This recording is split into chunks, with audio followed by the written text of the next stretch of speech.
The Sissy Duckling by Harvey Fierstein. Illustrated by Henry Cole. Elmer was the happiest duckling in the whole forest. He loved to build things and paint pictures and play make-believe. He also enjoyed helping around the house and was especially fond of decorating cookies. Yes, Elmer was one happy duckling, doing all the things he loved to do. Unfortunately, there wasn't a single other little boy duckling who liked to do any of the stuff that Elmer did. Not one. They boxed, while Elmer baked. When they built forts, Elmer made sandcastles. They had a football game, and Elmer put on a puppet show. Sometimes, Elmer played with the girls, but most of the time, he played alone. "You'll never get along in the world if you don't learn to play with others," Papa Duck told its son. "It's time you learned baseball." "How about I put on a halftime show instead?" offered Elmer. Papa Duck just shook his head. "What's the point?" Elmer asked. "I can't catch. I can't throw." "You don't have to catch or throw. Just hit the ball," said Papa, plunking a batting helmet onto Elmer's head. "This is going to be a disaster," thought Elmer as the first pitch streaked past his beak. "Batter can't hit! Batter can't hit!" chanted the catcher. Elmer snapped back. "Do I point out your shortcomings?" As the second pitch whizzed past his bat, the umpire called out, "Strike two!" "Swing!" hollered Papa. "Swing!" And another pitch flew right into the catcher's glove. "Strike three!" cried the umpire. "You're out!" "Really? I'm all done?" Elmer asked, tossing aside his helmet and his bat. "Thanks for a swell time, fellas. See ya in postseason." And then, to the amazement of all, he skipped merrily away. Elmer was getting ready for bed when he heard his papa shouting in the living room. "Sissy! They all called him Sissy! Now I'm the laughingstock of the whole flock!" When Mama came in to tuck Elmer into bed, it took all his courage to ask her, "What's a sissy?" Mama sat down next to him and explained, "Sissy is a cruel way of saying that you don't do things the way others think you should." "Well, how do they want me to do things?" "Just like they do," Mama said with a smile. "You're special, Elmer, and being special sometimes scares those who are not." "I don't want to be special," Elmer quietly confessed. "But you are," Mama said, holding Elmer close. "And one day, you will amaze us all."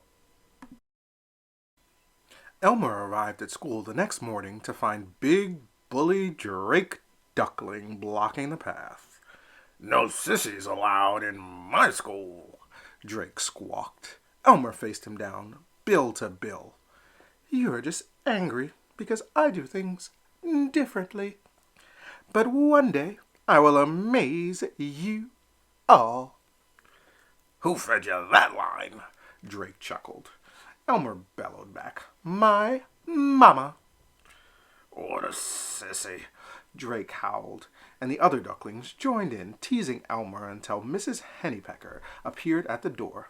"I heard that," announced the teacher, "and you all stay after class until you learn to get along."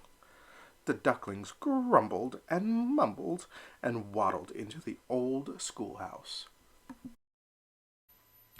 Because everyone blamed Elmer for having to stay late, he decided it would be wise to let them leave school first.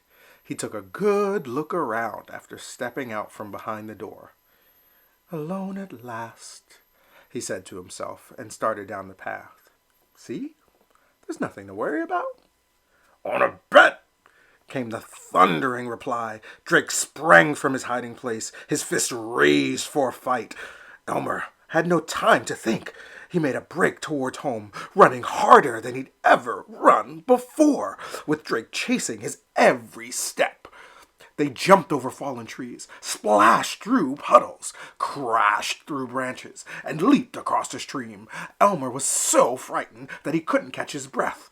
Not when he reached his house, not when he got to his room, not even when he locked the door and hid under his bed. Even then, alone in the dark, there was no peace for Elmer. "He ran away instead of fighting," Papa bellowed. "He was being chased," Mama argued back. "In a few weeks, we will all fly south for the winter.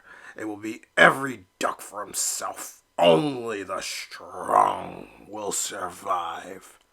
If you'd stop thinking like a sneaker commercial, you'd see that Elmer is just as strong as any other duckling. "Elmer is a sissy." "Elmer is your son," Mama pleaded. "He's no son of mine," declared Papa. Poor Elmer heard his father's words, and his heart crumbled to pieces. What do you do when your own Papa calls you names?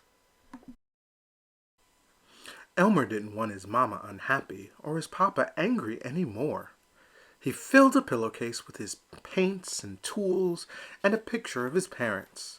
He tied up the bundle and carried it away into the night. The forest was dark and silent.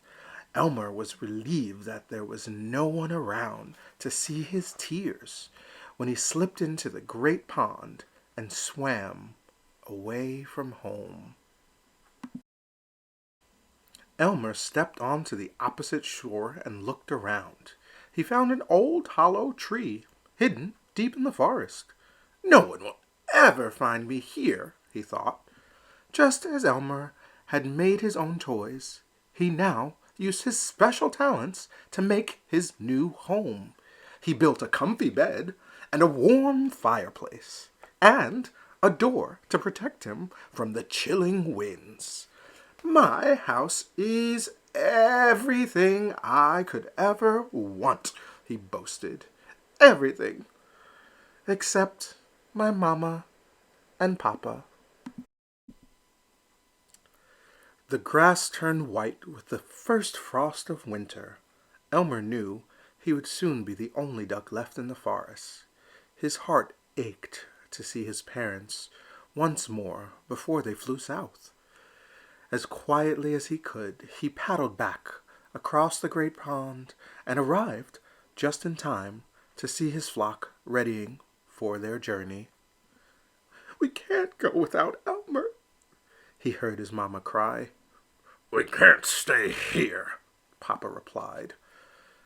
"If only I knew he was all right," Elmer whispered to himself from his hiding place. "I'm all right, Mama." The flock took to the sky, and Elmer waved goodbye.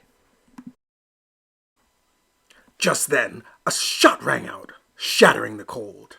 Hunters leaped from behind the trees, their guns blasting.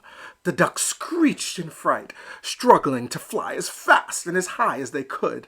Shot after shot tore through the air, and ducks fell like autumn leaves from the sky. Elmer breathed easier when he saw most of the flock had escaped into the clouds. But then he realized that the hunters and their dogs would be coming. He was about to hide in the pond when he was stopped by the sound of a quiet moan. Terrified as he was, Elmer followed the sound. He parted the tall grass, and there, to his astonishment, he found his wounded Papa. "Fly away, Elmer," Papa pleaded. "You don't see any other ducks coming back to rescue me. For once in your life, can't you act like a normal duck?" he argued. "Forget me and save yourself. That's what every other duck would do." With all his strength, Elmer lifted the old duck and carried him to the safety of the pond. It may not have been what other ducks would do, but Elmer knew in his heart that it was the right thing for him to do. Papa was completely confused when he awoke. "Where am I?" he quacked. "Don't worry, you're with me," Elmer answered, bringing a bowl of hot mushroom soup for his papa to eat. The old duck looked around at the wonderful home. "You did all of this by yourself?" But then he remembered what had happened. "You must leave me here and fly south. No duck has ever survived a winter in the forest. Save yourself, son, please." Elmer answered calmly. "You've been sleeping a long time, Papa. It's too late to leave." You opened the door so that Papa Duck could see the deep snow that covered the forest. "Oh, son, what have I done to you?" "Don't worry, Papa," Elmer chided. "We're going to have fun." And he was right. All winter long, they played games and told jokes and made things and laughed and talked and got to know each other. It was a warm, cloudless morning that the sky exploded with the sound of honking and flapping. Spring had come, and the ducks were returning home. They gathered in the large field to give thanks for the safe journey. As the newly elected leader of the flock, Drake Duckling asked for a moment of silence to remember all their fellow ducks who had not made it through the winter. "And let's not forget the ones shot by the hunters last fall." "And Elmer," Mama called out. "Don't forget, we lost my Elmer, too." "Now you can forget Elmer," Drake chuckled. "That little sissy." The other ducks joined in the laughter until a voice boomed forth. "If Elmer was a sissy, then I wish I were a sissy, too." Drake angrily demanded, "Who said that?" To everyone's shock, Papa stepped forward. "Papa, it was impossible. No duck had ever survived a winter in the forest. Not one. Not ever. Never." Mama ran to embrace Papa as the other ducks wondered. How? Elmer was so engrossed in cooking a pot of dandelion stew that he never even knew his mama was there until she said, "Are you too grown to give me a kiss?" Elmer cried with joy and hugged her. "I always knew you were special," she whispered to him. "And now everyone else knows, too. I'm so proud of you." The entire flock cheered when Elmer stepped from his home.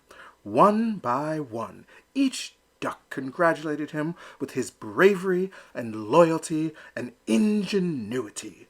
Drake Duckling sheepishly kicked the dirt with his webbed feet. He didn't know what to say except, "Way to go, Elmer." And he offered his wing for a high five. Elmer took a deep breath and then spoke his mind. "I want to make one thing perfectly clear.